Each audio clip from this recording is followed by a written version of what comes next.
Tough. अच्छा, जल्दी जल्दी लिखो तो मजा आता है ना, फिर उसके बाद बताने में। उसी अकॉर्डिंग स्टार्ट करूंगा ना, अगर तुम्हें टफ लगता होगा तो उस तरीके से, इजी लगता होगा उस तरीके से। Very tough. अच्छा, सब टी वाले हैं। हम्म। हम्म।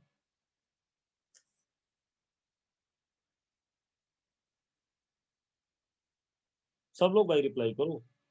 रमित का आगे। अच्छा, उत्कर्ष मॉडरेट, पांडे जी मीडियम। अच्छा, चलो।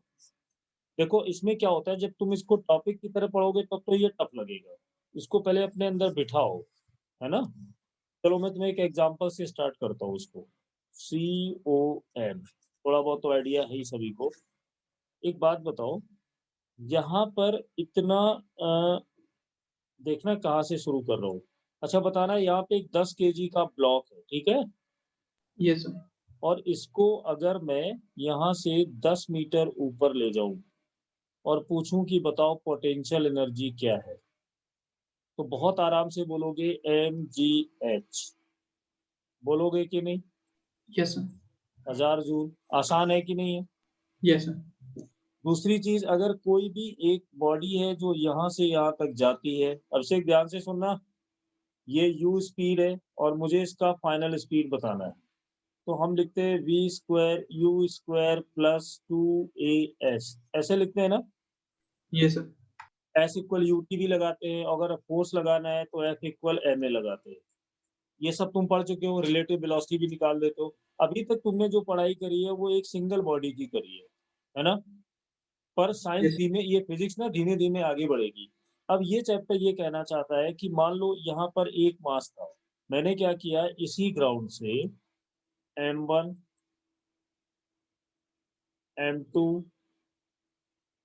M3, Mn, इतने सारे पार्टिकल एक साथ फेंक दिए गए। n, इसका हाइट था h1, इसका हाइट था h2, इसका हाइट था h3 और इसका हाइट था hn।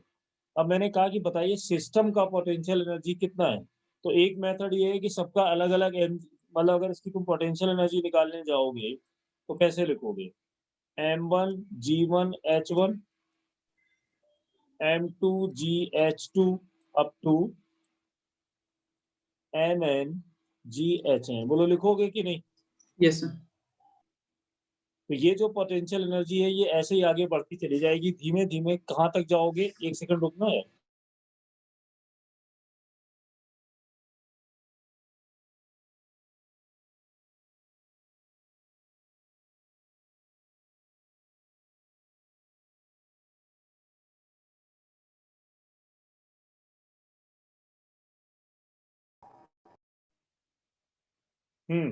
अगर अलग अलग निकालोगे तो बोलो ऐसे ही आएगा कि नहीं आएगा? Yes sir. तो इसमें कितना टाइम लग जाएगा? सारे थोड़ा रिप्लाई करो, माइक खोल के रखो, स्टार्टिंग है चैप्टर की, मतलब पहले इसमें ग्रिप बना लो क्या है। अगर हम सबका अलग अलग निकालेंगे तो बहुत ज्यादा टाइम लग जाएगा, है ना। यस यस अब सर। सोचो क्या कोई ऐसी टेक्निक है कि हम मतलब अगर कोई यहाँ पर आए और ये बता दे कि इस पूरे सिस्टम का मास एक जगह पर है कहीं पर, तो हम उसी की हाइट निकाल लें ना। Yes sir.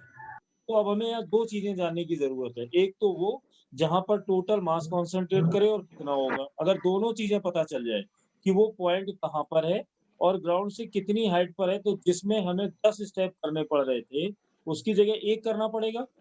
Yes sir. इस अप्रोच पर बना है ये चैप्टर। तो अब ये प्रोसेस करोगे कैसे, जैसे मैं तुम्हें सीधे समझाता हूँ। बताना, अगर इसमें हम M1 H1 M2 H2 up to, क्योंकि तुम लोग पास आउट हो ना इसलिए अलग तरीके से पढ़ाऊंगा, यहाँ पे G कॉमन ले सकता हूँ। Yes sir. अब देखना, अगर मैं इसमें बोलूं कि मैंने इसके ऊपर M1 M2 यानी total mass of the system का मल्टीप्लाई कर दिया, तो ये इक्वेशन गलत हो जाएगी। तो मुझे यहाँ पे क्या करना पड़ेगा, डिवाइड भी करना पड़ेगा। Yes sir. चलो ये डिवाइड कर दो, ऐसा बन के कुछ आ रहा है। अब बताओ इसको क्या बोलोगे, क्या ये mass of the system yes sir. है कि नहीं? अगर यस। ये मास ऑफ द सिस्टम है और ये तो हमें पता ही है कि एक्सेलरेशन ड्यू टू ग्रेविटी है, ये टर्म एक नया आ रहा है इसमें, देखो ध्यान से, आ रहा है कि नहीं आ रहा है ये? Yes, sir. तो यहाँ से ये एक फॉर्मूला निकल के सामने आ गया कि ये क्या है ये? क्या ये H की जगह नहीं लिखा हुआ दिख रहा है? कंपेयर करो अपने इस फॉर्मूले से। Yes, sir. जहाँ पर हमने Yes, M sir. लिखा था, वहाँ पे क्या आ रहा है? मास ऑफ द सिस्टम आ रहा है और G अपनी जगह है और H क्या है? H किसकी जगह लिखा हुआ है? इसी H को बोला गया CM, सेंटर ऑफ मास। अब इसमें से निकाल लो। बात समझ में आई? Yes, sir. ये जो Yes, एक sir. सिंगल बॉडी थी MgH, उसमें M की जगह टोटल मास है। तो यहाँ से अपने पास एक आइडिया बनता हुआ दिखाई दे रहा है कि जब बहुत सारे मासेस आएंगे तो हम उस प्रॉब्लम को कैसे हैंडल करेंगे। इसको किताबी नॉलेज से मत लेके जाओ, अलग तरीके से लेके जाओ। तो बताओ इस फॉर्मूले में HCM कितना क्या लिखा हुआ है? M1H1, M2H2, MnHn और divide by M1 plus M2 up to Mn। बोलो अभिषेक, ये फॉर्मूला बन रहा है कि नहीं बन रहा है? Yes, sir. ये फॉर्मूला हमें ये बता रहा है कि इस सिस्टम का जो टोटल मास होगा उसकी हाइट कितनी होगी, यही बता रहा है ना? Yes, sir. Yes, तो sir. इस लॉजिक पे ये चैप्टर आगे बढ़ेगा। ये तो केवल हाइट की बात है, जरूरी थोड़ी हमेशा हाइट ही हो, कहीं भी हो सकता है। तो पहले इसको लिखो, ये T1 था अपना बेसिक पहला। इससे तुम्हें ये पता चल गया कि जो क्वेश्चन हम 20 मेथड अलग अलग करना पड़ा था, उसको सिंगल मेथड में कन्वर्ट करने के लिए साइंटिस्टों ने मैथमेटिकली कुछ एक्सप्रेशन हमें दिए। उन्होंने कहा कि पहले उस पूरे सिस्टम का वो पॉइंट ढूंढ लो जहां पर पूरा मास कॉन्सेंट्रेट करता हो। टेक्निकली उसको बोलेंगे सेंटर ऑफ मास, यानी वो सेंटर जहां पर बॉडी का पूरा मास कॉन्सेंट्रेट करेगा। 50-60 मास चारों तरफ फैले हुए हैं। हमें ये जानना है कि वो कौन सा पॉइंट है जहां पर हम पोटेंशियल एनर्जी का डायरेक्ट फॉर्मूला लगा दें। तो उसके लिए तुम्हें जानना होगा HCM कहाँ है। HCM का मतलब वो सेंटर जहां पर पूरा मास लाई करेगा उसकी हाइट क्या है, और उसके बाद सिंपल G से मल्टीप्लाई कर दो और मास जितना सिस्टम का है वो आ जाएगी पोटेंशियल एनर्जी। बोलो क्लियर हुआ? Yes, sir. ठीक, तो अगर इस सिस्टम का पोटेंशियल एनर्जी हमें निकालना होगा तो हम कैसे निकालेंगे? मास ऑफ द सिस्टम, पूरा मास लेंगे, इफेक्टिव G लेंगे और उसको किससे मल्टीप्लाई कर देंगे? HCM से। तो पूरे सिस्टम का एक ही बार में आ जाएगा। Yes, sir. चलो बोर्ड चेंज करें। Yes, sir. अब यहीं से देखो, तुम्हें एक साथ पहले हम फॉर्मूले बना देते हैं क्योंकि 11th नहीं है कि अलग अलग हेडिंग डलवाई जाए। अब ये बताओ, ये तो एक जनरल पॉइंट था। जब हम जनरलाइज करते हैं चीजों को तो RCM से लिखते हैं, यानी पोजीशन। Yes, sir. अब R1 X कुछ भी हो सकता है, तो जनरल फॉर्मूला H1 हटा के यहाँ R1 R2 लिख दो और इसको लेके जाओ ऐसे Mn Rn और डिवाइड कर दो किससे?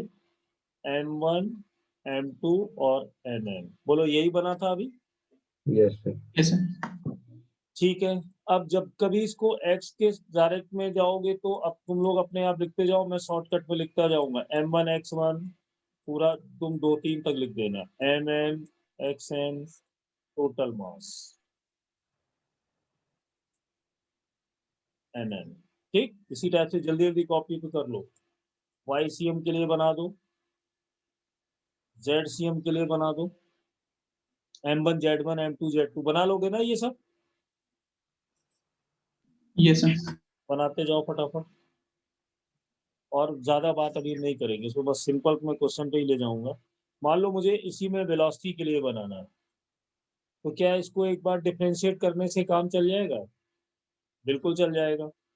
तो जहां R1 लिखा था वहां पे अब क्या आ जाए, पर ये ध्यान रखना ये सब वेक्टर है। M1 V1 M2 V2 Mn Vn divide by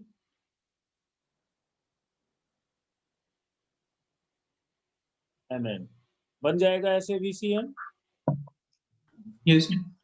अच्छा, इसी टाइप से अगर हम एक्सीलरेशन पर जाएंगे, सेंटर ऑफ, देखो जब हम पहले क्या करेंगे, पहले एक ऐसा पॉइंट निकालेंगे जहां पे टोटल मास होगा, उसकी हाइट पता कर लेंगे। अगर वो पोजीशन टाइम के साथ बदलेगी तो उसमें वेलोसिटी आएगी कि नहीं आएगी?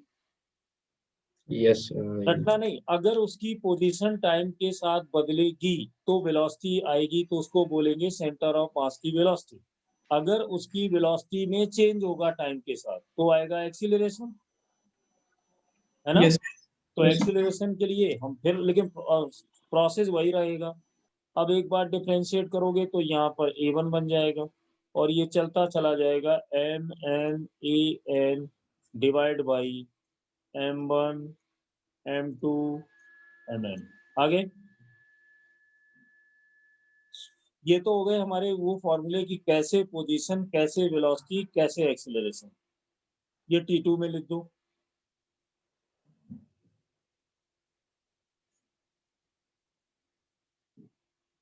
अब मैं जितना करा इसी पे देख लो कितने क्वेश्चंस हम एक साथ निपटा सकते हैं यहाँ पे, वो देखना है।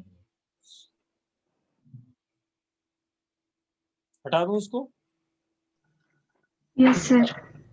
और कोशिश करना कि m1 x1 के चक्कर में ना पड़ के सीधे चलेंगे। और एक चीज ध्यान रखना, अगर किसी पार्टिकल का वेलोसिटी 0 भी है, एक्सीलरेशन 0 भी है, पोजीशन 0 भी है, लेकिन मास हमेशा उस पार्टिकल का भी लेंगे जिसका पोजीशन नहीं होगा या जिसकी वेलोसिटी नहीं होगी, पर मास सभी का डिवाइड करना है। ये नीचे जो लिखा हुआ है divided by the mass of the system है, वो चले या ना चले पर मास उसका काउंट होगा। अब जैसे मैं एक छोटा सा क्वेश्चन बना के तुम्हें दूं, यहाँ पर एक y एक्सिस है और ये x एक्सिस है, ठीक है? एक पार्टिकल यहाँ पे कोई रख दो और इसके कोऑर्डिनेट लिखे हुए हैं 3,0, यहाँ पर है इसके कोऑर्डिनेट लिखे हुए हैं 10,0 और इस जगह पे मास रखा हुआ है 2 kg का और यहाँ पे मास रखा हुआ है 5 kg का। हमें वो पॉइंट ढूंढना है जहां पर दोनों 2 और 5 का मास कॉन्सेंट्रेट करे। मैं अलग अलग फॉर्मूलों में तो उलझाना नहीं चाह रहा हूँ और सीधा ले जाना चाह रहा हूँ इसमें। तो अगर इसको हम XCM से लेके जाए, दो मेथड है करने के, तो बताओ m1 का वैल्यू 2 है और x1 का वैल्यू 3 है, m2 का वैल्यू 5 है क्योंकि ये कौन होगा x1/1, ये क्या होगा x2/2, तो x2 की वैल्यू 10 और टोटल मास 2 + 5।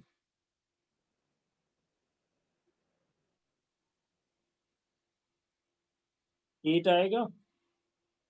अगर ये सेंटीमीटर Yes, में sir. है तो 8 cm। अच्छा YCM निकालो,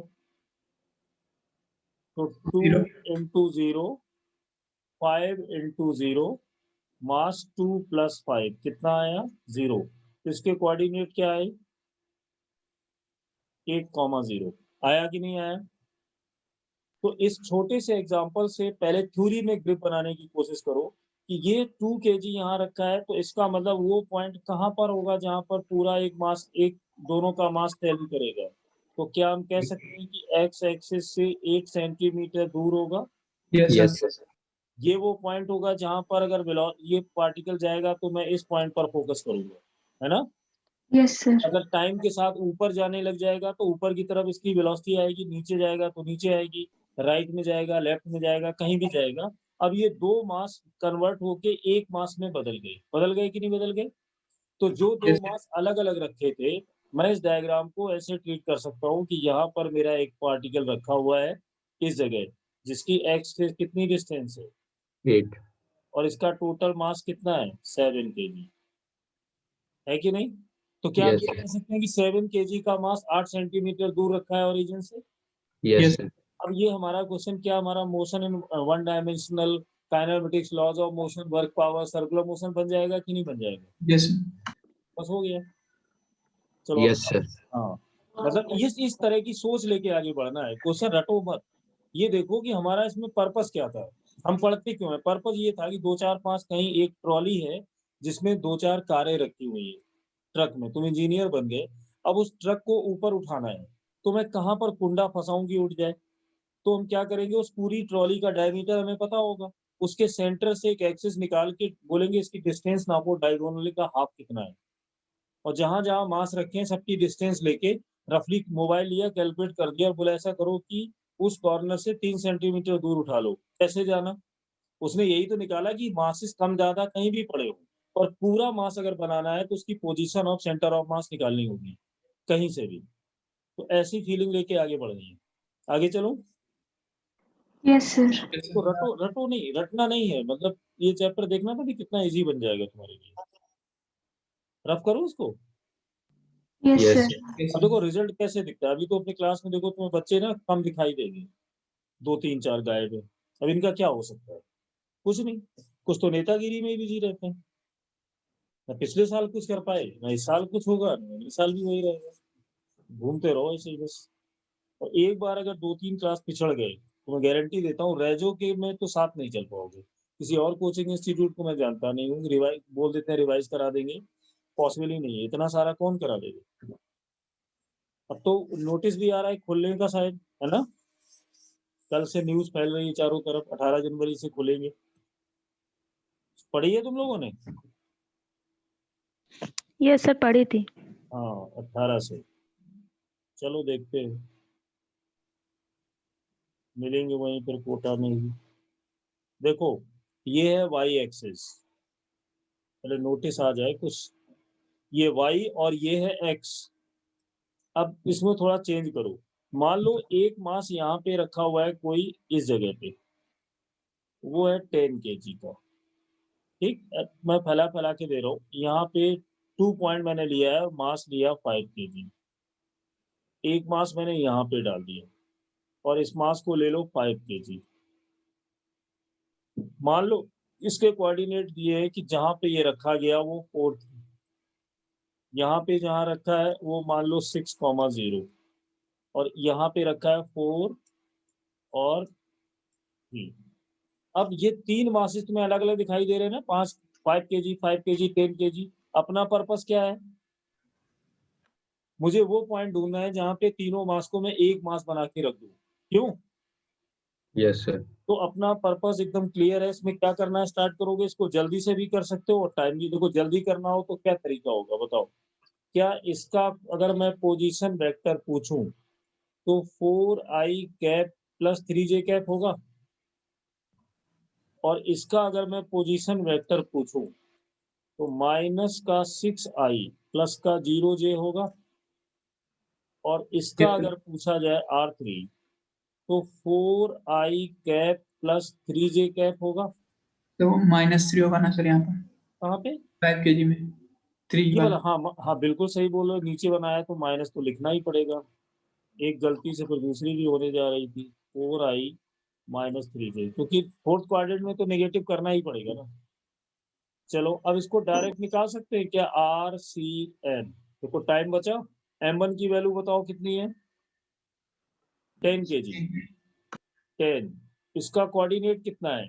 नहीं 10 नहीं, 5। हमने इसको 1 ले लिया यार, उल्टा कर दिया। एक काम करो, इसको 2 कर लो और इसको 3, इसको 1 कर दो, तो ये ना सेट हो जाएंगे 1 2 3 ऐसे। ये तो कंफ्यूजन हो जाएगा। 10 kg, हाँ ठीक है। -6i, जीरो में लिख नहीं रहा हूँ।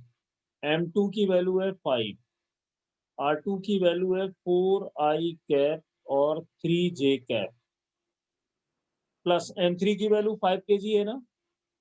R3 कितनी है? 4i minus 3j।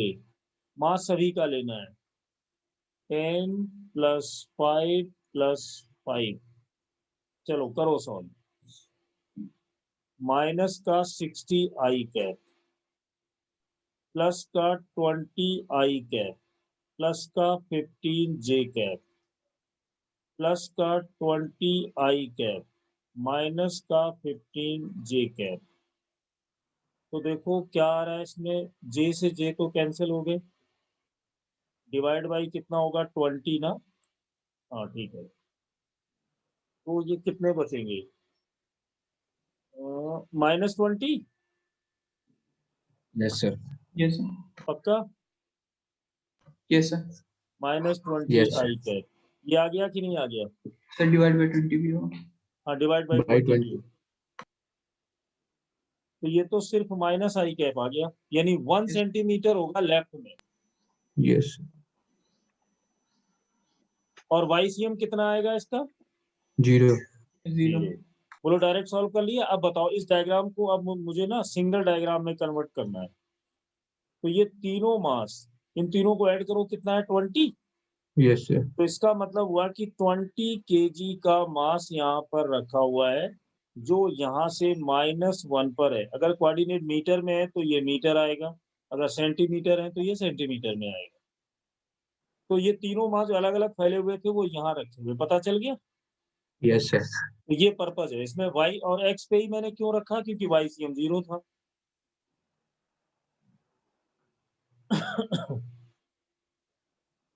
एकदम क्लियर है कि नहीं? Yes, sir. Yes, sir. चलते चलते जाओ, कि धीमे धीमे मैं पहुंचाता हूँ वहीं पे।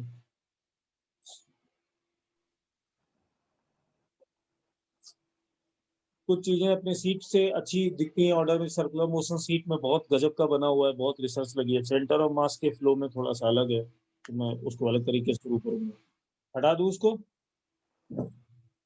Yes, sir.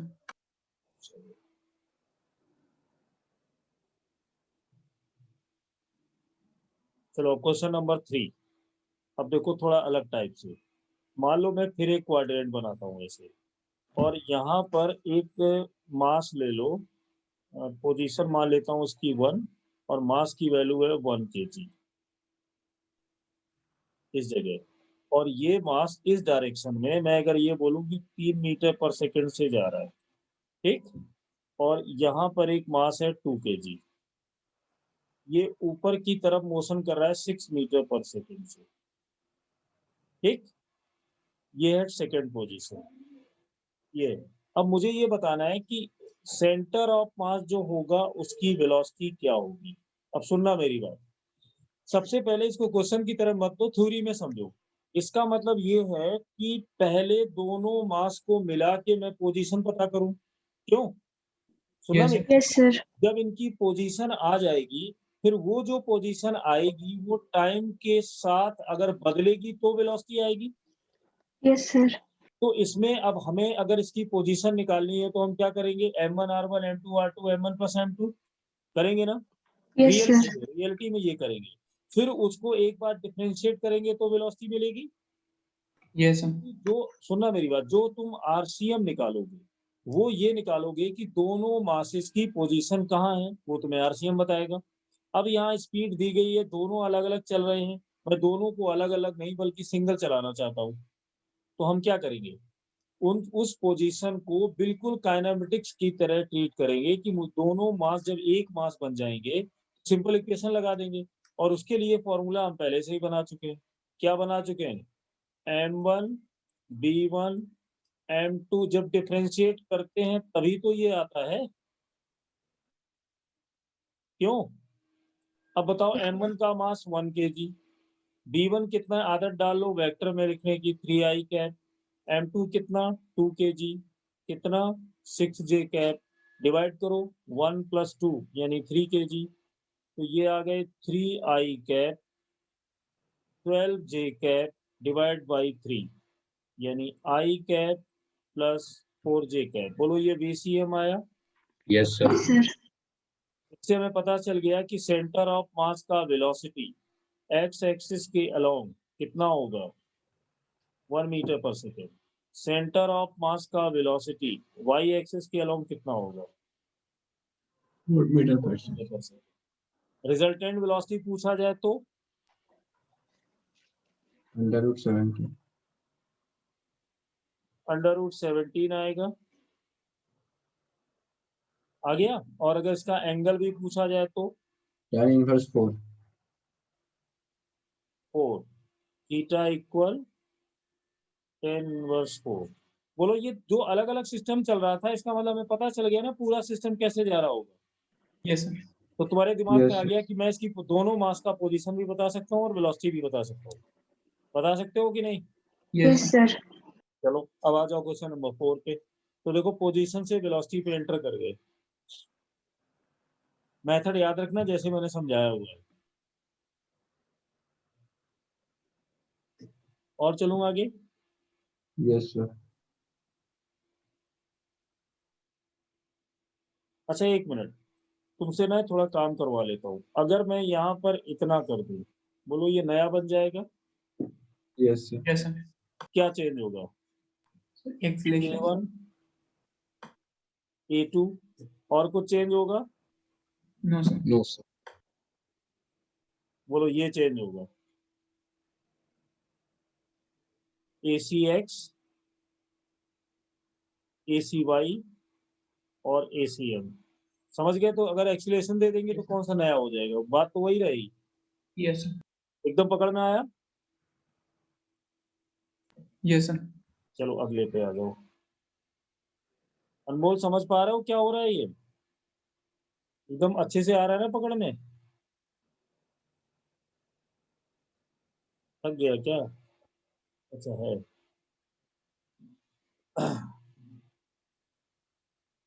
एक अब देखो ना, थोड़ा सा चेंज करते हैं इसको। चल मान लो तुम लोग एक काम करो, यहाँ पर मास ले लो 3 kg और एक मास यहाँ ले लो 1 kg। अब देखना इसको थोड़ा सा अगर डिफिकल्ट करना हो तो लो यहाँ पे एक स्पीड दे दो, कितनी? 10 मीटर पर सेकेंड। मान लो ये एंगल हमने बना दिया 37, ठीक है?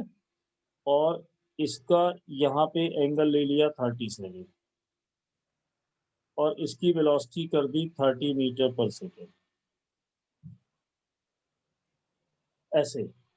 और ये है वाई एक्सिस, ये है एक्स एक्सिस। एक्सिस अगर ना भी दिए जाए तो हम तो मान भी तो सकते हैं इनको। अब बताओ ये ऐसे ऐसे जा रहे हैं, मुझे इस सिस्टम का वेलोसिटी बताना है, तो क्या करना शुरू करोगे? पहले ये बताओ। कंपोनेंट।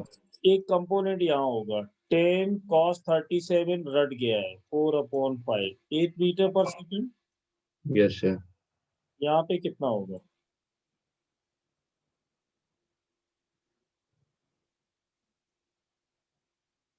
6 मीटर पर सेकेंड। क्या ये आई कैप है और ये जे कैप है? यहाँ पर आ जाओ। 30 4/5 24 मीटर पर सेकेंड आई कैप।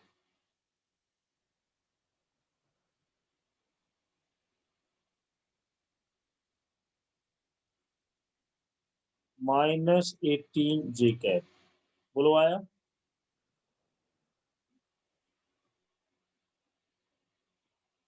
तो VCM कितना होगा?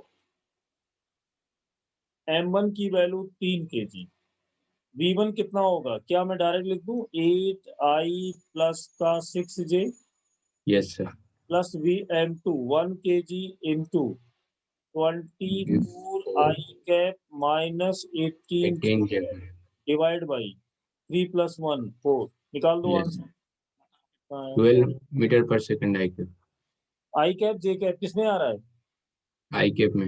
आई कैप। बोलो कितना कम टाइम लगा तुम्हें इसको करने में? आसान लग रहा है कि नहीं? Yes, Yes, sir. sir. हाँ। सर जो वेलोसिटी सेंटर ऑफ मास आएगा उस पॉइंट पे 4 kg का रख देंगे मास, तो उस पर फिर सेम नहीं, हो अगर जाएगा। अगर अगर मान लो मैं इसको कॉम्प्रिहेंशन बनाऊं और मैं ये पूछूं कि बताओ इसका पोजीशन कहाँ है, तो तुम कैसे निकालोगे? कोऑर्डिनेट देने पड़ेंगे इसमें। Yes sir. तो अगर कोऑर्डिनेट नहीं दिए तो पोजीशन ये पूछेगा ही नहीं, क्योंकि बिना पोजीशन के तुम कोऑर्डिनेट, वो जब तक कोऑर्डिनेट नहीं देगा पोजीशन बता नहीं पाओगे। Yes sir. हाँ, अगर इसको तुम्हें ओलंपियाड में जाना हो तो वेलोसिटी निकालने के बाद अगर चाहो तो बता सकते हो। पता है कैसे? मैं अभी देखो निकलवाता हूँ, पर वो पूरा क्लियर नहीं आएगा। VCM कितना आया तुम्हारा? -12? Sir, no 12 sir. I. 12 अरे आई कैप। आई एक्स के अलाउंग ना, Yes. तो ये VX आया ना -12। No sir, +12। प्लस आया कि माइनस आया? प्लस आया। चलो यस जो सर। भी है, जो भी आया। 12 dt होगा। Yes sir. अब सोचो इसमें अगर इंटीग्रेट करोगे तो x और 12t आ जाएगा। Yes sir. अगर मैं पूछूं 2 सेकंड बाद ये पूरा सिस्टम कहाँ होगा, तो 24 सेंटीमीटर अलोंग x एक्सिस। आ गया कि नहीं? Yes sir. Y की भी तो हो सकता है। कोई वही तो। Constant value. हाँ, लेकिन y में तो सेंटर ऑफ मास है ही नहीं ना। YCM कितना है? 0 आया तुम्हारा?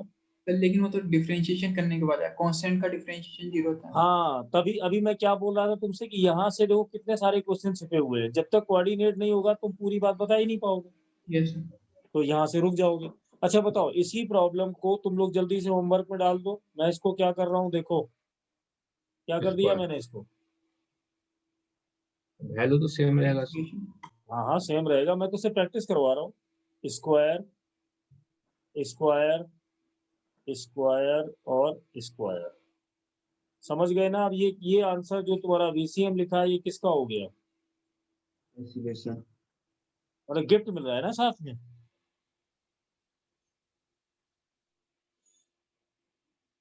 अगला दूं? Yes sir. चिंता मत करो, भी बढ़ाता जाऊंगा धीमे धीमे। ये वाला तुम लोग करोगे, ठीक है? और 1 मिनट से ज्यादा टाइम मत देना, ज्यादा कैलकुलेशन लेंगे नहीं, फटाफट कैलकुलेशन मारना है इसकी जब मैं पूछूं। पहले वैल्यू देख लूं मैं क्या दे रहा हूँ। 3 kg का मास लिया था, ये रखो। दूसरा मास हमने कितना लिया था?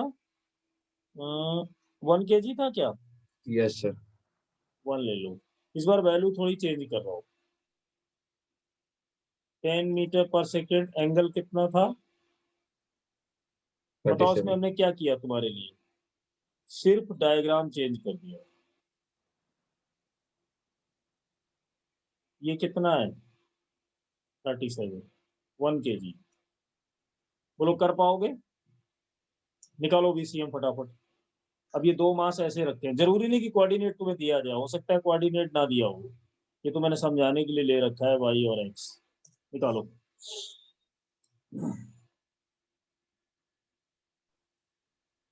जैसे मैंने समझाया वैसे ही निकालना, सीधे वेक्टर फॉर्मेट यूज करना, टाइम बचाएगा।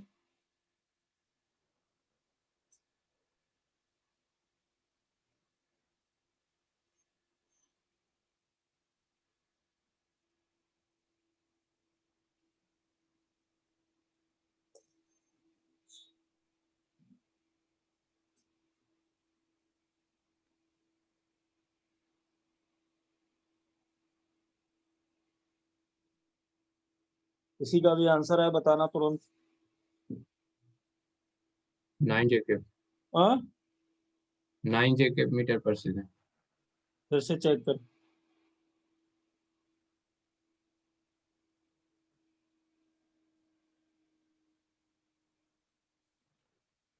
मुझे 36 दिख रहा है सीधा सीधा, क्योंकि इस बार ना जे कैप कंपोनेंट कैंसिल नहीं होंगे। सर 9 ही आएगा, 9 जेके। 9 जे कैप आ रहा है? अच्छा देखें यार, ऐसे मैंने ओरल सॉल्व किया था, इसलिए हो सकता है मैं गलत रहा हूँ। 37 कितना होगा? 4/5, 8। यहाँ पे 6 आया था। Yes sir. Yes sir. जरा इसका बताना, ये वैल्यू तो यार वही आएगी, सिर्फ साइन ही तो बदला है। 24 माइनस का होगा ना? Yes sir. और यहाँ पे पहली बार में कितना आया था? 18। Yes sir. तो ये प्लस का जे होगा। Yes sir. और M1 की वैल्यू है अपने पास 1 kg ना, 1 into, और 24I माइनस का, प्लस का है 18J, और M2 की वैल्यू है 3। ये है 8I प्लस 6J, और टोटल मास है कितना? 3 + 1 4। 1 kg लिया ना हमने? Yes sir. Yes sir. तो यहाँ से आया था -24I 18J।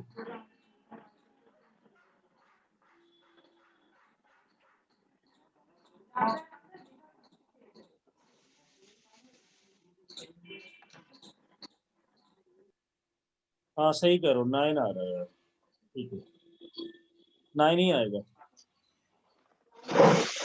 चलो समझ आया ना? Yes sir. इसी के नीचे हम एक काम और क्या कर सकते थे, अगले वाले क्वेश्चन में स्क्वायर कर सकते थे ना, यस सर। तो ये आंसर बन जाता फिर एक्सीलरेशन का। तो अलग से देने की जरूरत तो नहीं है ना? सर। हाँ, रुकी आवाज है, इसको हटाऊं बोर्ड से? हटा दूं? Yes sir. इसमें एक चीज देख रहा हूँ ना, हमें एक सबसे बड़ी चीज, एक ओरिजिन चाहिए होता है सबसे पहले, नहीं कि कहाँ से कोऑर्डिनेट तुम लोगे। वेक्टर डिसाइड करने के लिए ओरिजिन जरूरी है कि नहीं? Yes sir. बस वही एक इम्पोर्टेंट चीज है इसमें। अब देखना, मान लो कोई एक ऐसा बना के तुम्हें दे दिया जाए कि यहाँ पर एक ए है, ये मास रखा हुआ है 1 kg का इस कॉर्नर पे, यहाँ भी है 1 kg, तो कैलकुलेशन इजी करने के लिए वैल्यू बड़ी नहीं ले रहा हूँ, क्योंकि कैलकुलेशन तो हो ही जाती है, मैथ तो हो ही जाती है, मेन चीज तो फिजिक्स है ना। अच्छा बताओ, अगर ये इधर चल रहा हो कितने से, 1 मीटर पर सेकंड से, और ये मास इधर खिसक रहा है 3 मीटर पर सेकंड से, और ये मास इधर जा रहा है 5 मीटर पर सेकंड से, और मान लो ये इधर जा रहा है 7 मीटर पर सेकंड से। मुझे इस अरेंजमेंट का बताना है VCM।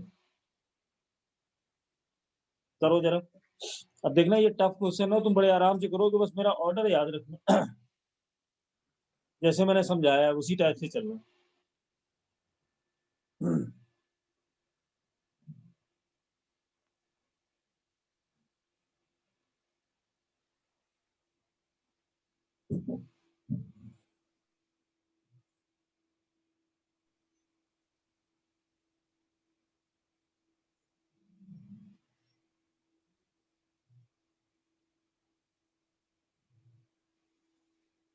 सबका आंसर आना चाहिए भाई।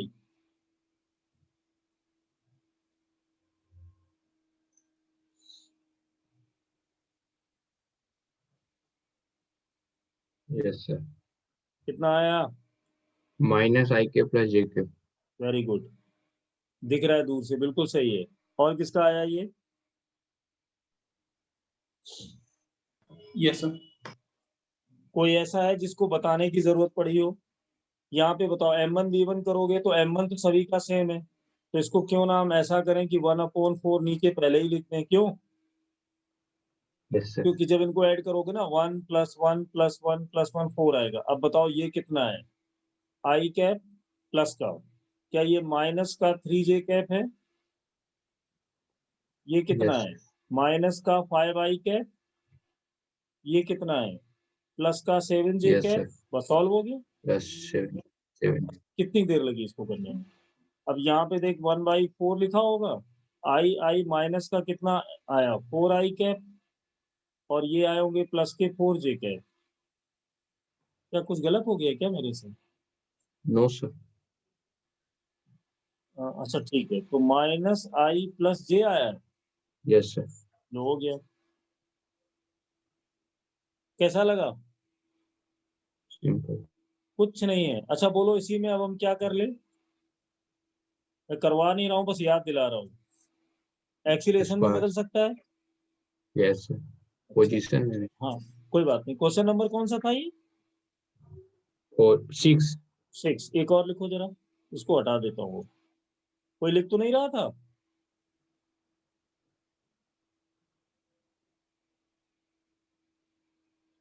अब क्या होगा ना, शुरू में फिजिक्स टफ इसलिए लगती है कि हमारे बेसिक अच्छे नहीं होते। अब तुमने रिलेटिव सर्कुलर सब कर रखा है, तुम्हारे दिमाग में बेसिक तो घुस ही चुका है, तो अब बड़े मजे से आएगा, इसमें पता ही नहीं चलता हमने कब कौन सी चीज यूज कर ली। चलो, अब देखना, मान लो थोड़ा सा डराने वाले बनाए जाए। ये थीटा एंगल दिया, यहाँ पर एक ब्लॉक दिया, इसके ऊपर एक और ब्लॉक रखा, ठीक। अब ये एक बी है और ये ब्लॉक ए है, इन दोनों के बीच में फ्रिक्शन दे दिया गया न्यू, ठीक। अगर मैं ये बोलता हूँ कि जो ब्लॉक बी है उसका मास है 2m, और जो ए ब्लॉक है उसका मास है m, इसके बीच में यहाँ पर कोई फ्रिक्शन नहीं है, पर बीच में है, और ये पूरा नीचे ही चलेगा, क्यों? ये नीचे वाला Yes. जो वेज है ये फिक्स है।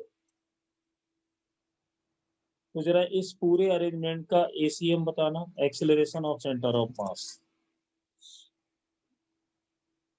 और ये साथ साथ चलेंगे, फ्रिक्शन इसलिए दिया गया है, वो मैं दे चुका हूँ कि बोथ विल मूव टुगेदर, ठीक। तो उसके बारे में मत सोचना। बताओ, देखें कौन। टाइम 30 सेकेंड है इसका, केवल टाइम स्टार्ट।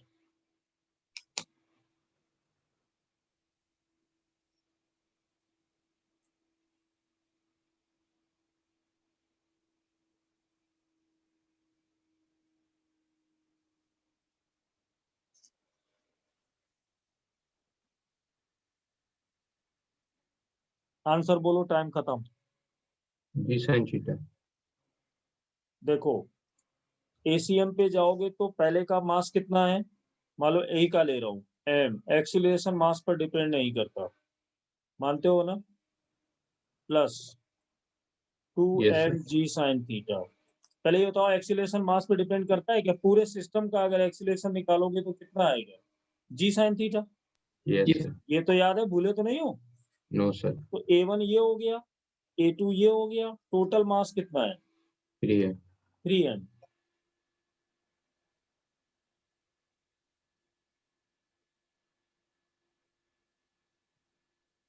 कितना आ गया? जी साइन बोलो कैसा लगा? अब थीटा। कॉन्सेप्ट पकड़ में आ गए तो आराम से हो रहा है कि नहीं हो रहा है? Yes. Yes. चलो एक और देते हैं अच्छा सा, ये लास्ट है इसका, ठीक है? ये अगर कर लिया तो फिर तुम्हें दिक्कत नहीं आएगी। एडवांस का एक आया हुआ क्वेश्चन दे रहा हूँ तुम्हें, 2014 या 16 का है। यहाँ पर जो एंगल है वो है 30 डिग्री, यहाँ पर एंगल है 60 डिग्री। एक ब्लॉक यहाँ रखा हुआ है और एक ब्लॉक यहाँ रखा हुआ है। ये है 6 kg और ये है 4 kg। ठीक है, कोई फ्रिक्शन नहीं कहीं भी, smooth surfaces, smooth surfaces. ACM बताओ। चलो अब दिमाग थोड़ा खुलेगा।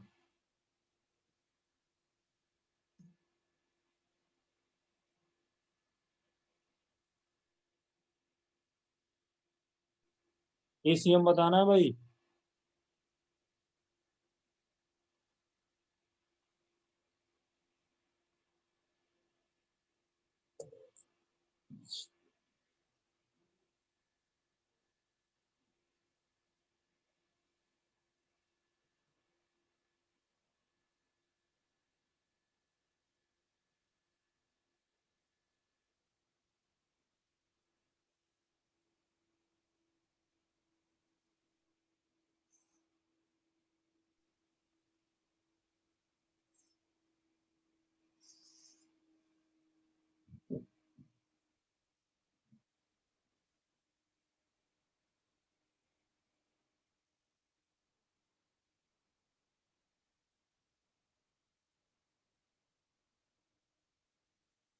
आया किसी का?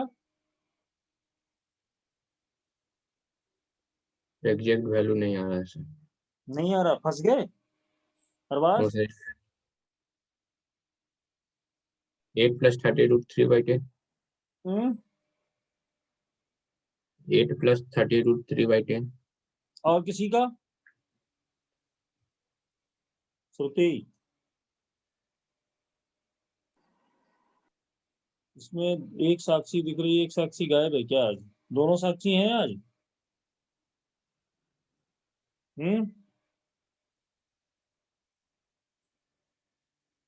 साक्षी माइक खोलो जरा। Yes, sir. अच्छा, दूसरी एक साक्षी गायब है, कौन गायब है पता नहीं।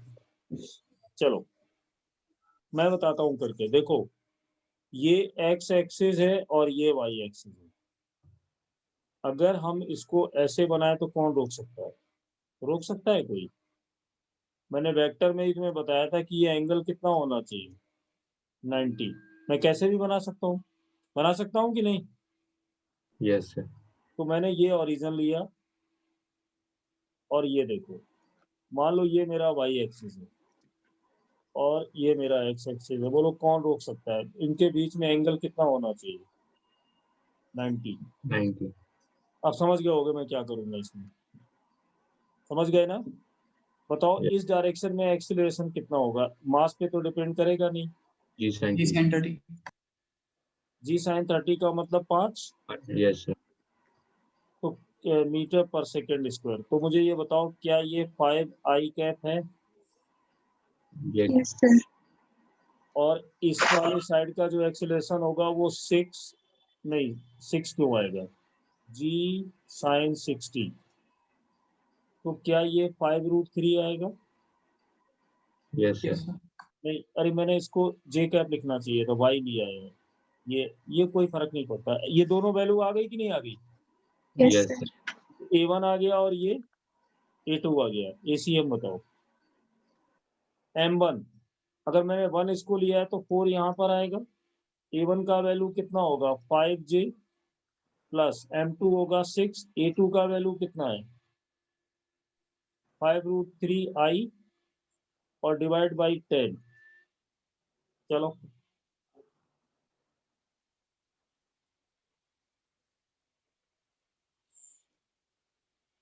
कितना आया?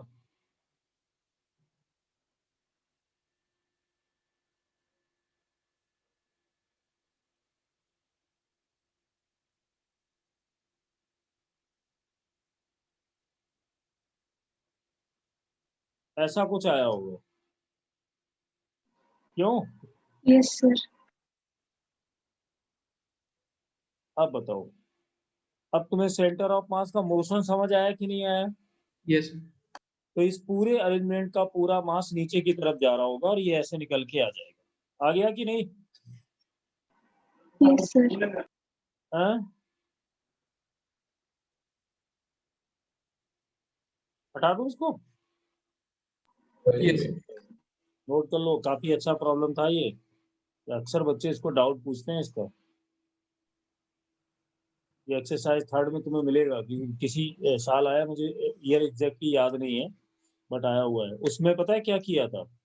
जब तुम उसके क्वेश्चन को करोगे तो यहाँ पे तुम्हें मास मिलेगा m और यहाँ भी मिलेगा मास m, तो उसका एग्जैक्ट आंसर भी आ जाता है। जैसे अगर हम मासेस इक्वल कर ले, हम लोग भी यहाँ पे ट्राई कर ले, मास तो 1/2 कॉमन ले सकते हैं अगर मास इक्वल है तो, नीचे Yes. आएगा 2m, ऊपर m कैंसिल हो जाएंगे, यस तो ये कितना रह जाएगा तुम्हारे पास 5J और √3 5I, कितना आएगा? नहीं 5 आएगा, अभी नहीं आएगा, हाँ आएगा, आएगा 5 तो आएगा। तो बताओ इसमें कॉमन क्या लिया जा सकता है? 5 हाँ 5 हाँ 5 ले सकते हो। अंदर क्या रहेगा? ये J है, इसको मैग्नीट्यूड निकालो, कितना आएगा अंदर 4 2, 5 आंसर आएगा इसका। Yes, sir.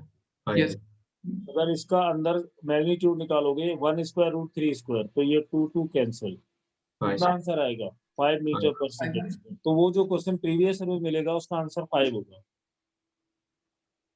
क्योंकि वहां मासेस इक्वल लिए होंगे। कोई बात नहीं, तो मैंने तो, मेरी आदत है मैं 6 4 हमेशा लिख देता हूँ, लॉज ऑफ मोशन में भी देखा होगा अक्सर 6 4 लिखा होगा, है ना?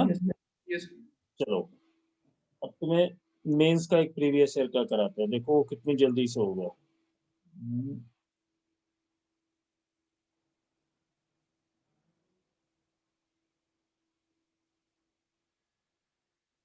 ये जो क्वेश्चन लिख रहा हूँ ये भी नीट का एग्जाम हुआ था ना 2020 वाला, उसमें ही आया था, ACM पूछा था। तो पहले लॉज ऑफ मोशन से एक्सीलरेशन निकालो, डिफरेंस इन वेट, याद है अपनी ट्रिक, अपॉन टोटल मास, कितना एक्सीलरेशन आएगा इसका? आएगा 2 मीटर पर सेकंड स्क्वायर। अरे Yes, वो, sir. हाँ तो अब ACM कितना होगा? ये नीचे जाएगा, ये ऊपर जाएगा, तो इसकी वैल्यू होगी -2J और इसकी वैल्यू होगी +2J, होगी कि नहीं? M1 मान लो, हम इसको M1 मान लेते हैं, इसको M2 मान लेते हैं, तो M1 की वैल्यू होगी 6 और यहाँ पे लिखोगे -2J, M2 का वैल्यू होगा 4 और +2J डिवाइड बाई 10, तो -12J और +8J अपॉन 10, J और J आपस में ऐड कर दो, तो -4J कितना आ गया 0.4J का, यस लो सॉल्व हो गया। चलो कैसा लग रहा है ये करना? ये क्वेश्चन कोई आसान नहीं है जो तुम सामने देख रहे हो, पर क्या है ना, बहुत देर से कर रहे हो इसलिए तुम्हारे हैबिट में आ गया है।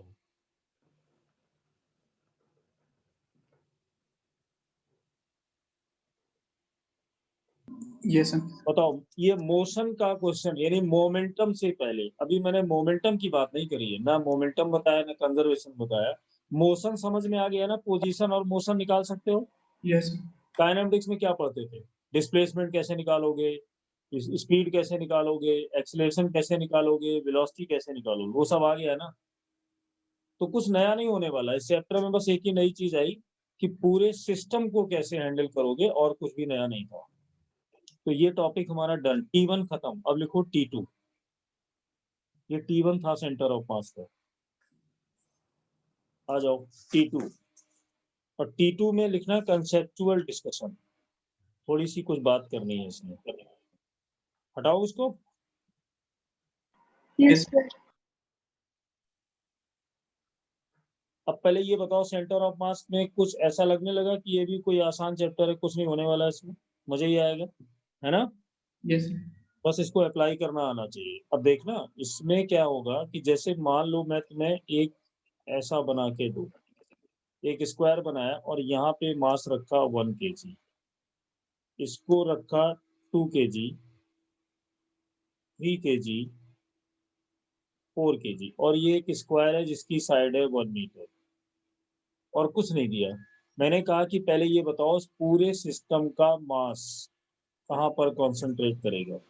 तो कोई भी प्रॉब्लम हो सेंटर ऑफ मास की, सबसे पहले ओरिजिन चाहिए, है ना। मान लो मैं 4 को एज ए ओरिजिन ट्रीट कर रहा हूँ, तो मुझे यहाँ पर ऐसे निकालना पड़ेगा, यहाँ पे एक्स एक्सिस लेनी पड़ेगी और यहाँ पे वाई एक्सिस लेनी पड़ेगी कि नहीं। आदत अपनी बन गई है। इसके कोऑर्डिनेट क्या होंगे, 0 0। इसके कोऑर्डिनेट कितने होंगे, 1, 0। इसके कितने होंगे, 1, 1, और यहाँ पर कितने होंगे, 0, 1। बोलो होंगे ये। Yes, sir. अब तुम्हें आदत बन गई है, इसको ले लो x1 y1, x2 y2, x3 y3, x4 y4। कर लिया। एक लाइन में सॉल्व करने की आदत डालो, x1 y1 के चक्कर में नहीं पड़ना है। मैंने तुम्हें जो सिखाया वही करोगे। m1 का वैल्यू मैं इसको ले रहा हूँ 1, इसको ले रहा हूँ 2, इसको 3 और इसको 4। तो 1 का मास बोलना तुम साथ में, 4 है। चलो r1 का पोजीशन वेक्टर कितना है कि 0 नहीं। 0 अच्छा, m2 बोलो मास कितना अपना, 3 kg। Yes sir coordinate only I cap, zero नहीं, जीरो लिखना है तो एक बार लिख दो, जरूरत तो नहीं है। m3 का मास अपना कितना है, 2 kg, I i common plus j। m4 अपना कितना है, 4 kg। नहीं यार, ये 1 kg, सॉरी, 1 kg। कोऑर्डिनेट क्या है, ओनली बाय प्लस का j क्या है। यस सर टोटल मास बोलो कितना है, 10 10। चलो अरेंज करो पूरा। यहाँ से मिलेगा ओनली 3i, यहाँ से मिलेगा 2i 2j, और यहाँ से मिलेगा ओनली j 10।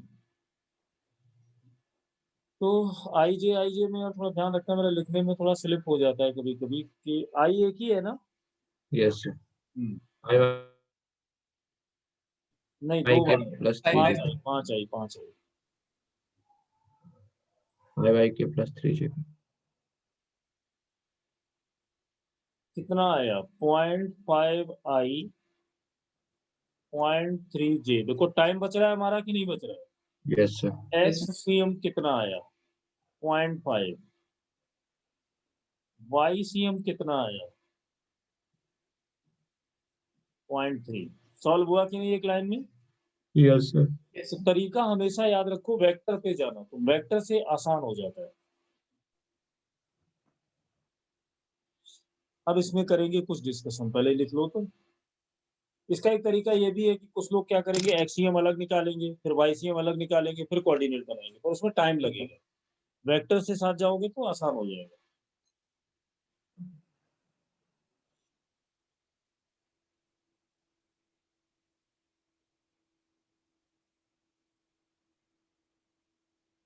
लिख लिया, आराम से लिख लो। किसी को ऐसा तो नहीं लग रहा बहुत तेजी से हो गया है।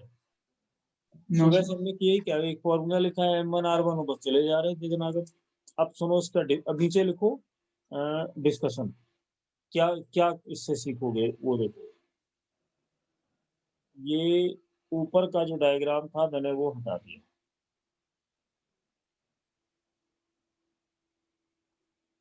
देखो, जो मैं पूछूं उसमें माइक खोल के आंसर करना, ठीक है?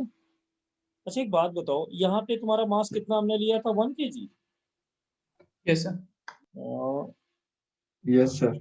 यहाँ पे 2 kg, 3 kg, 4 kg। 4 kg, यही था। एक बात बताओ, ये अपना ओरिजिन था ना? Yes sir. अगर मैं इस तरफ के मास को ऐड करूं, देखना कितना आ रहा है, 5 kg। और इधर के मास को ऐड करूं, 5 kg। और अपने क्वेश्चन के आंसर पे फोकस करूं, कितना है? 0.5। इसका मतलब ये हुआ कि ये ठीक मिडिल में आएगा, एक्स एक्सिस पे कहीं भी आएगा, मिडिल में मैंने दोनों तरफ मास इक्वल है, टोटल लेंथ कितनी थी? सो 1। तो मिडिल पर आया कि नहीं आया? Yes sir. यानी उसी लाइन पर आया, मास इज इक्वल है। अब जरा वाई पे देखना, जरा ऊपर वाई पे ऊपर देख, मास कितना है? सो 3। नीचे देखो, 7। 7। तो इसके जो कोऑर्डिनेट हमें मिले वो यहाँ वाई एक्सिस पे कितना है? 0.3। और एक्स की तरफ से कितना आया? 0.5। तो देख लो, क्या वाई एक्सिस पे जस्ट मिडिल पर आ रहा है? नहीं आ रहा है। किसकी तरफ है? ज्यादा मास की तरफ। आंसर पे ध्यान दो, जिधर 7 kg है उसके पास है ना 0.3, क्योंकि Yes. इधर से अगर चलोगे तो ये 0.7 बचा हुआ है। बचा है कि नहीं? Yes sir. हमने यहाँ से क्या ऑब्जर्व किया? हमने ये देखा कि सेंटर ऑफ मास उधर शिफ्ट होता है जिधर ज्यादा मास होता है, और अगर मासेस इक्वल है तो बीच में आता है। बोलो, है बात सही कि नहीं? Yes sir. तो ये डायग्राम बना के तुम्हें नीचे बस 2 लाइनें अपनी लैंग्वेज में लिखनी है। Centre of mass will shift toward heavier mass, बस इतना लिखना है। Centre of mass always shift towards heavier mass, centre of mass ज्यादा मास की तरफ शिफ्ट हो जाएगा। अपना ऐसे भी लिख देना, जरूरी नहीं तुम अंग्रेज बनते रहो। अब तो तेरा लैंग्वेज में पेपर होगा, तो सीधा लिख देना सेंटर ऑफ मास ज्यादा मास की तरफ शिफ्ट हो जाता है, बस।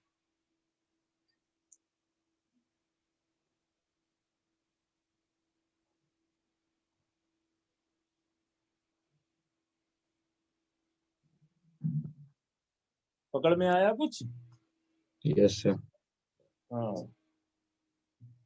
अब देखना इसी का हम फायदा उठाएंगे। कैसे? हटाओ इसको, ये बना रहे हो अच्छे से बना लो, क्योंकि ये हमने जल्दी कर दिया। वाई एक्स ऊपर की तरफ 3, नीचे 7, दोनों तरफ 5-5, तो बीच में आ गया, साइड में गए तो बदल गया।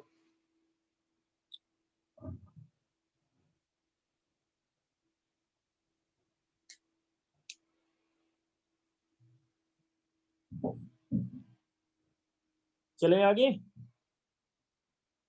Yes sir. सबने नोट कर लिया भाई? ठीक, आ जाओ।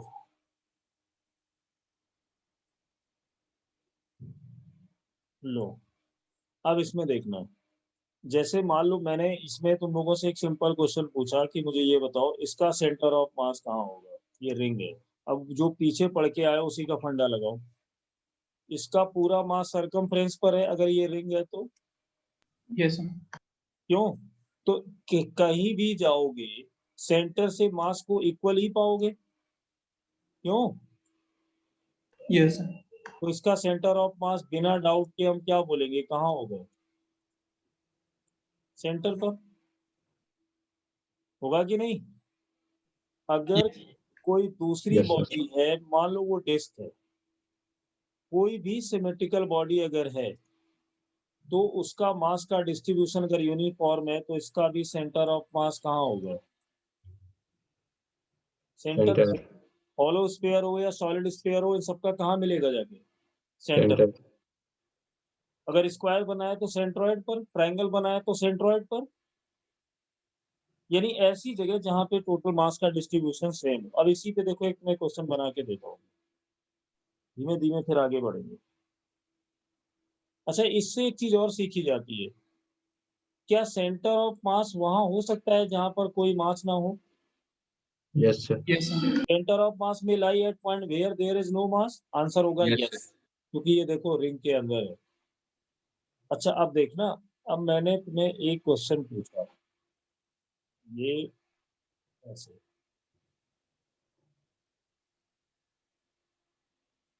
ये जो ऊपर वाला रॉड है वो कॉपर का बना हुआ है, ठीक है, और नीचे का आयरन का बना हुआ है। इसका सेंटर ऑफ, अब ये जो एक्सिस है, मान लो ये पॉइंट मैंने बनाया, ये मेरी एक एक्सिस है एक्स और ये है एक वाई। अब ये बड़ा मजेदार क्वेश्चन है, ये बताओ एक्स और वाई के क्या सेंटर ऑफ मास कहाँ लाई करेगा, एक्स एक्सिस पर या वाई एक्सिस पर? थिकनेस ये तो मिडिल, y रुको अभी रुक जाओ, पूरी बात नहीं हुई है। ये पूरा थिकनेस है इसका टी, यहाँ पर भी है ये टी, मान लो ये स्क्वायर प्लेट है, चलो ये भी टी और ये भी टी, एक कॉपर का बना है और दूसरा आयरन का बना है। आपको बताना है कि centre of mass will lie, centre of mass will कहां पर, ये ऐसे तुम्हें बस इतना बताना है कहां पर लाई करेगा, ऑन एक्स एक्सिस और ऑन वाई एक्सिस। बताओ कहां पर लाई करेगा? so y axis कितने लोग एग्री हैं इस आंसर से?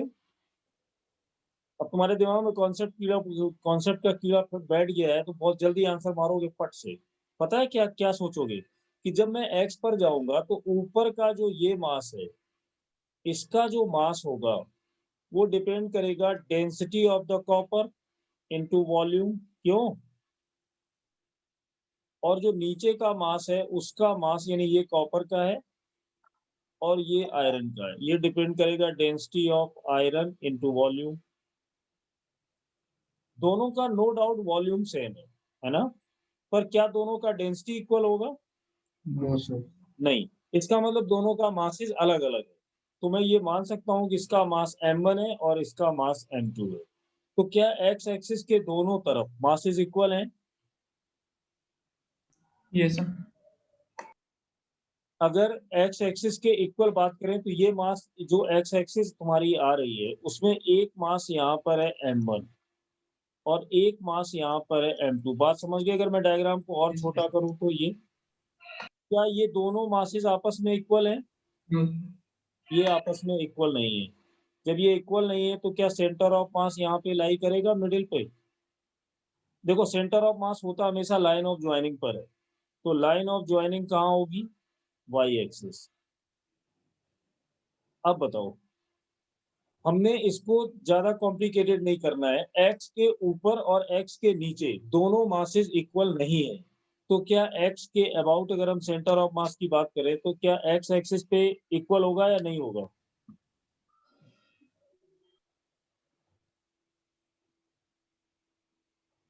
तो क्या सेंटर ऑफ मास एक्स पर लाई करेगा? तो आंसर है नहीं करेगा। क्यों? अगर इसमें क्या हुआ, अगर m1 का वैल्यू m2 से ज्यादा हुआ तो सेंटर ऑफ मास कहाँ शिफ्ट हो जाएगा? बताओ। x axis से ऊपर हाँ, एक्स एक्सिस से ऊपर जाएगा, yes sir और अगर m2 ज्यादा हुआ तो नीचे आएगा। yes sir तो दोनों ही केस में सेंटर ऑफ मास रहेगा किस पर, वाई पर या एक्स पर? y वाई पर रहेगा। एक्स पर क्यों नहीं रह रहा है?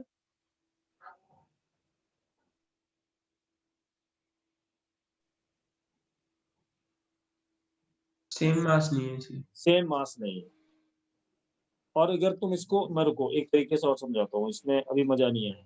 मेरा क्वेश्चन था कि centre of mass will lie X on Y, तो इसको ज्यादा लंबा मत खींचो, इस डायग्राम को ऐसे देख लो, ये आधा आधा डिवाइड कर दो, ये कॉपर ये कॉपर, तो दोनों तरफ मास इक्वल।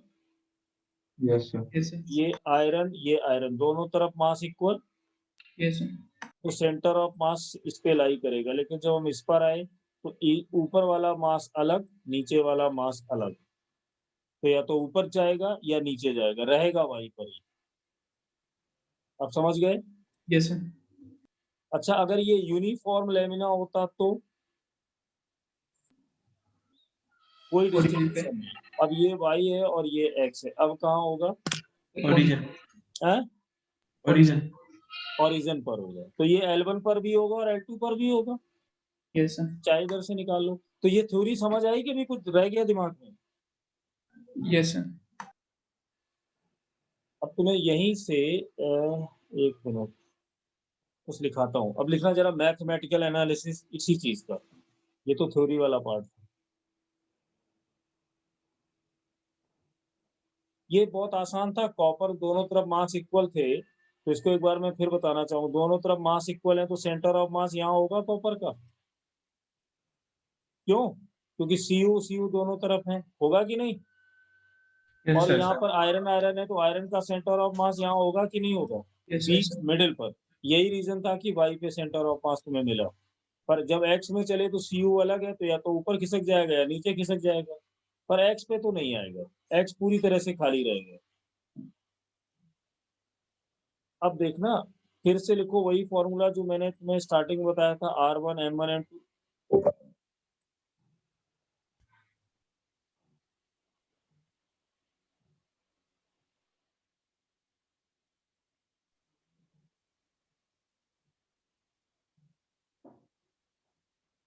चलो अब देखना इसका, यही ये काफी से पूछे भी जाएंगे। RCM, यही फॉर्मूला था। M1 R1 M2 R2, धीमे धीमे लेवल अब इसका बढ़ेगा। MN RN, ये वेक्टर थे। डिवाइड किससे किया था? MN से। अब अगर डेंसिटी से रिलेटेड क्वेश्चन हो तो क्या हमें M1 की जगह रो 1, एरिया 1 और थिकनेस लिखना चाहिए?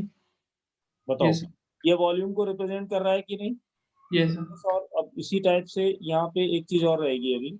R1 प्लस रो 2 A2 T2 R2, ऐसे कितने भी हो, N AN TN RN। और यहाँ पर भी वही रहेगा, रो 1 A1 T1, row 2 A2 T2, row N AN TN। लिख सकते हैं ऐसे? Yes sir. अब इसमें बस कंडीशंस डालनी शुरू करो। अगर ऐसा है, इफ थिकनेस सभी का इक्वल है, मान लो मैंने ये मान लिया, तो सेंटर ऑफ मास का फॉर्मूला क्या होगा? Rho 1 A1 R1, rho 2 A2 R2 up to rho N AN RN।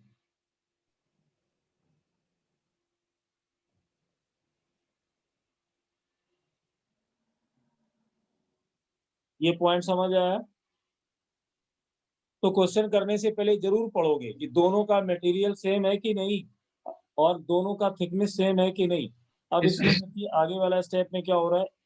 If दोनों का थिकनेस, 2 या 3 जितने भी हैं उनका थिकनेस सेम है और साथ में मटेरियल भी सेम है, रो, अब बोलो क्या बनेगा? यहाँ पे सब कुछ कैंसिल हो जाएगा, क्या बचेगा फिर बताओ? A1 R1 A2 R2 AN RN divide by A1 plus A2। बोलो ये सेंट्रोइड निकालने का तरीका आ गया कि नहीं आ गया? RCM को हम ACM भी लिख सकते हैं। तो ये उसी डिस्कशन से निकला हुआ है पूरा, जो भी हम कर रहे थे ये पूरा लिखो।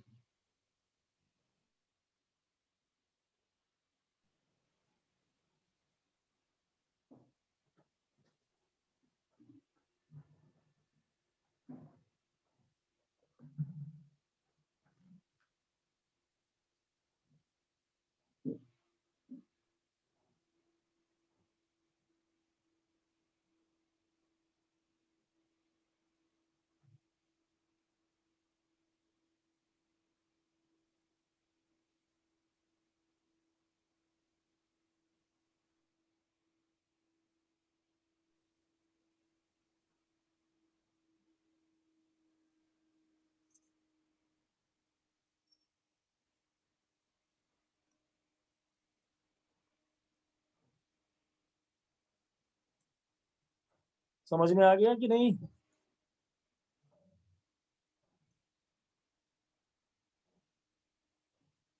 जब लिख लो तो बता देना, मैं इंतजार कर रहा हूँ तुम्हारा।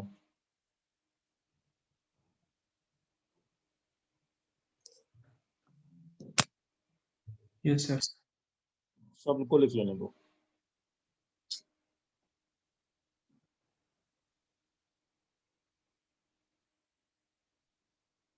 डन। Yes sir.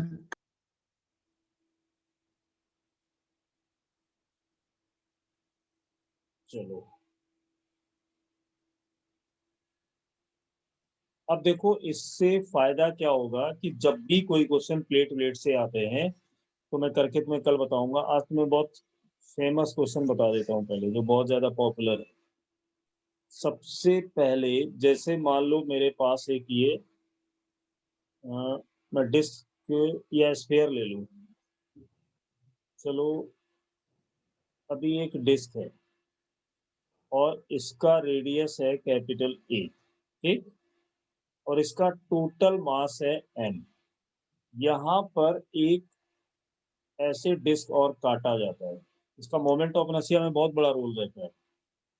यहाँ से इसको कट कर दिया या ये को रिमूव कर दिया, यहाँ से रिमूव कर रहे हैं, और इसकी जो रेडियस मैंने ले रखी है वो है a/2, तो इसका डायमीटर होगा a।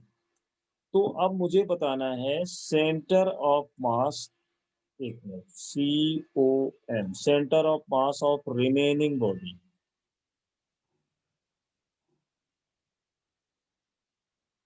रिमेनिंग बॉडी का सेंटर ऑफ मास बताना है। तो देखो सबसे पहले इसको कैसे फॉर्मुलाइज करते हैं वो देखना है। अगर मैं जनरली लिखूं तो यहाँ पर पहले लिखूंगा m1r1 और फिर लिखूंगा माइनस का m2r2, और यहाँ पर होगा m1 और m2। अब थोड़ी चीजें क्लियर कर लो। ये जो मास है ये मास होगा फुल बॉडी का, फुल बॉडी जो भी तुम्हारी दी जाए, ठीक। और यहाँ पे जो मास लेना है वो होगा रिमूव्ड बॉडी का मास, जो तुमने रिमूव किया। ये जो R1 है, और R1 नहीं R2 पे फोकस करो, ये होगी distance between centre to centre. Centre to centre मतलब ये कौन सा सेंटर?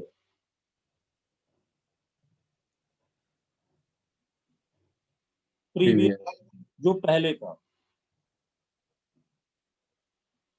और ये कौन सा सेंटर? न्यू। न्यू नहीं, सेंटर ऑफ रिमूव पोर्शन। मैं इसको दो मेथड से तुम्हें करा देता हूँ और आज के लिए लास्ट हो जाएगा। जैसे अगर मैं इसी पर जाऊं तो बताओ इसका पहले मास कितना था? m। जो तुमने कट किया उसका पहले पर यूनिट मास निकालो, तो मास कैसे फैला होगा? मास per unit area, yes sir. क्योंकि ये डिस्क था। अब इसमें वो एरिया मल्टीप्लाई करो जितना तुमने काटा है, πr² यहाँ पे मैंने रेडियस को a लिया हुआ है तो चलो बदल देते हैं, कोई बात नहीं। πa² into πa²/4। तो रिमूव्ड पोर्शन का मास कितना आ गया? m/4। Yes sir. अब ये बताओ R1 कितना होगा? तो सेंटर ऑफ मास पे जाने से पहले मुझे ओरिजिन निकालना होगा। तो ओरिजिन ये सेंटर ले लो पुराना वाला, तो R1 0 था, यानी तुम्हारी डिस्टेंस तुम्ही से कितनी होगी? 0। तो पुरानी बॉडी का डिस्टेंस सेंटर से कितना है? 0। R2 बताओ कितना होगा? सेंटर टू सेंटर, ये वाला सेंटर रिमूव पोर्शन का, ये दोनों के बीच में a/2 है कि नहीं है? तो ये लिख दिया a/2। हो गया? Yes sir. बस अब इसको कैलकुलेट कर दो, जो मैंने समझाया उसी के हिसाब से वैल्यू डालो और निकालो।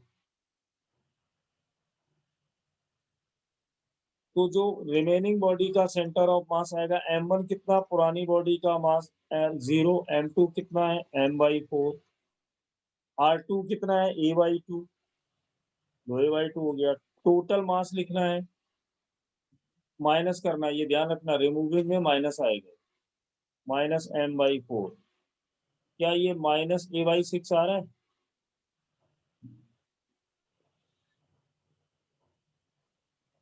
देख के बताओ आ रहा है कि नहीं आ रहा है? सर एक डाउट था सर, ये जहाँ आपने ये M2 निकाला है सर, एक बार ये फिर से समझा दीजिए। M2 ये वाला? हाँ सर M2। अच्छा ये बताओ ये क्या लिखा अनमोल इतना? ये इस डिस्क के 1 मीटर स्क्वायर का एरिया है कि नहीं? अगर टोटल मास को टोटल एरिया से डिवाइड करोगे तो तुम्हें मास 1 मीटर स्क्वायर एरिया का मिलेगा कि नहीं मिलेगा? Yes sir. तो तुम्हें कितने एरिया का मास चाहिएगा? जितना तुमने पोर्शन काटा है, काटा कितना है? पाई आर स्क्वायर बाई 4, क्योंकि रेडियस उसकी कितनी है? a/2। तो मैंने यहाँ लिख के वही चीज बताई है, पाई ए स्क्वायर बाई 4। ये है 1 मीटर स्क्वायर का मास डिस्क का, और ये है वो एरिया जो हमने काटा। पाई ए स्क्वायर कट गया और ये मास आ गया। जैसे लेंथ में मास निकालते हो कि पहले मास को पर यूनिट लेंथ निकालो, फिर लेंथ से मल्टीप्लाई कर दो। अब ठीक है? अब बोल तो दिया करो, आ गया क्या? मैं यस सर, बोलता यस रहता सर। हूँ, उससे बड़े मतलब ही हो यार तुम। बता दिया करो आ गया कि नहीं आ गया। आ गया माइनस ए बाई 6 आया? Yes sir. सबका आ रहा है आंसर? Yes sir. अब सोचो माइनस ए बाई 6 तुम्हें ये बता रहा है कि centre of mass left hand side में होगा। बोलो होगा कि नहीं? माइनस साइन, तो इसका मतलब है सेंटर ऑफ मास उधर शिफ्ट हो गया जिधर मास था, क्योंकि इधर Yes, कट गया तो ये खाली पड़ गया, तो सेंटर ऑफ मास भाग गया उधर जिधर मास ज्यादा था। तो बात फिर वही प्रूफ हो गई। सेंटर ऑफ मास का आंसर निकालते समय थ्योरी से भी टैली किया करो कि जब इधर कट जाएगा तो कम होगा, लेफ्ट में बढ़ जाएगा तो पोजीशन भी उधर ही खिसकेगी। अब इसी प्रॉब्लम का एक मेथड नंबर 2 भी है, देखना क्या है वो। इसको हटा दूं? क्यों? Yes sir. अब तुम लोगों को रटना नहीं पड़ेगा, मैंने इसका Yes, sir. पूरी थ्योरी तुम्हें समझा रखी है। एक बात बताओ, जिस डिस्क से मैंने काटा है, क्या काटने वाला पोर्शन और पहला वाला दोनों का थिकनेस इक्वल है? बोलो यस है, क्योंकि डिस्क तो वही है ना। yes क्या sir, दोनों पहले वाली बॉडी का और रिमूव बॉडी का डेंसिटी इक्वल है? yes sir, बिल्कुल है। तो क्या सेंटर ऑफ मास का फॉर्मूला A1R1 माइनस A2R2 और A1 माइनस A2 लिख सकते हैं कि नहीं? उसी फॉर्मूले को याद करो। हमने मास को रिप्लेस किया डेंसिटी और थिकनेस में। डेंसिटी और थिकनेस इसलिए नहीं आए क्योंकि डेंसिटी यहाँ बदल नहीं रही है, मटेरियल सेम है, थिकनेस सबका सेम है, तो ये फॉर्मूला लग सकता है कि नहीं? अरे बोलो तो यार, यस yes और sir, नो। अब बताओ एरिया पहले वाली बॉडी का कितना था? Pi a square R10। जो बॉडी अनमोल काट दी थी उसका area pi a square by 4 है कि नहीं? और R2 कितना है? Centre to centre A/2। नीचे क्या लिखोगे? Pi a square minus pi a square by 4। इससे फायदा क्या होगा देख लो। पाई ए स्क्वायर यहाँ से कॉमन ले लो, ये तो जीरो ही हो जाएंगे। यहाँ पे रह जाएगा पाई a square into A upon में ये 8 हो गए, यहाँ पर 1 पहुंच जाएंगे।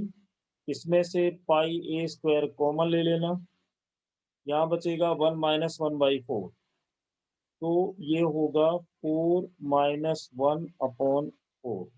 पाई a square cancel, minus A upon 8 into 3 into 4, 4 2 जा 8, फिर आ गया A/6।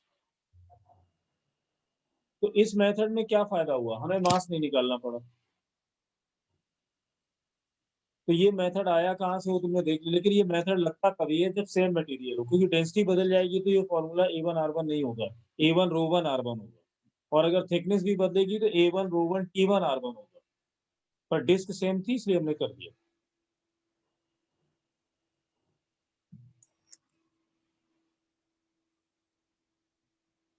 आज खूब ढंग से पढ़ा है तुमने, बताओ सेंटर ऑफ मास का डर निकला कि नहीं?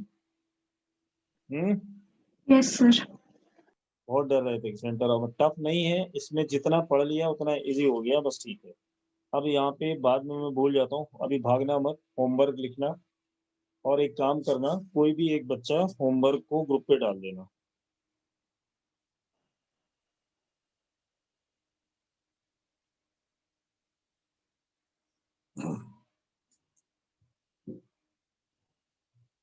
फ्रिक्शन के क्वेश्चन मुझे मिल गए हैं, बहुत सारे बच्चों ने, विशौर्या ने एक पूरी लिस्ट बना के भेजी है अलग से, उसमें काफी अच्छा लिखा है। और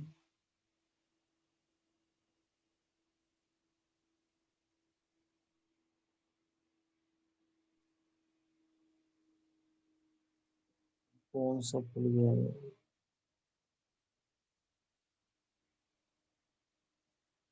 अगर खुलेगा तो कौन कौन से लोग आ रहे हैं उधर, क्यों? बस 18 से खुल रहा है तो कौन कौन तैयारी कर रहा है उधर कोटा आने की?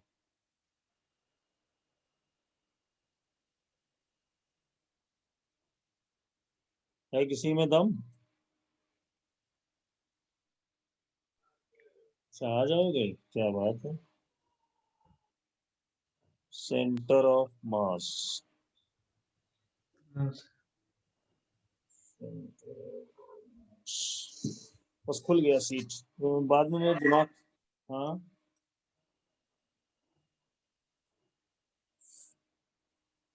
पहले तो एक्सरसाइज 1 पर आ ही जाओ, और एक्सरसाइज 1 में ये 2 है ये। अच्छा, वो जो सर्कुलर मोशन है उसकी अब कोई होमवर्क उसमें चॉइस में नहीं बचा है। शुरू में स्टार्टिंग में रहता है कि चॉइस के बेस पे दो, लेकिन जब पूरा चैप्टर हो जाए तो चॉइस का कोई मतलब नहीं है।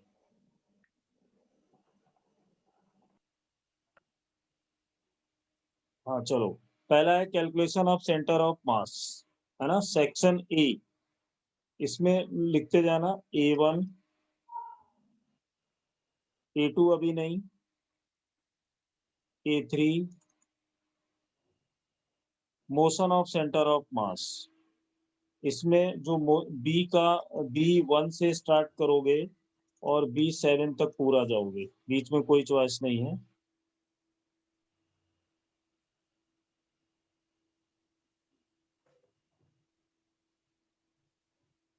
और एक्सरसाइज 2 में भी होंगे बहुत सारे। एक्सरसाइज 2 में अभी मैं सिर्फ तुम्हें 22 एक दे रहा हूँ, मैंने इसे करा दिया है वैसे देने की, लेकिन फिर भी तुम ट्राई मारोगे। 22, 23 एक्सरसाइज 2 में, बीच में भी होंगे तो अपने साथ देख लेना, जल्दी में मुझे नहीं दिख रहे। पार्ट 1 का है ये, ओके। पार्ट 1 का 22, 23। फिलहाल तुम इतने से करो, बाकी मैं अभी और देखता हूँ, फुर्सत में जो मुझे लगेगी मैं अभी व्हाट्सएप पे डाल दूंगा, ठीक है। इसे टाइम तुम्हारा जा रहा है। चलो, इसकी रिकॉर्डिंग मिल जाएगी आधे घंटे बाद। छुट्टी।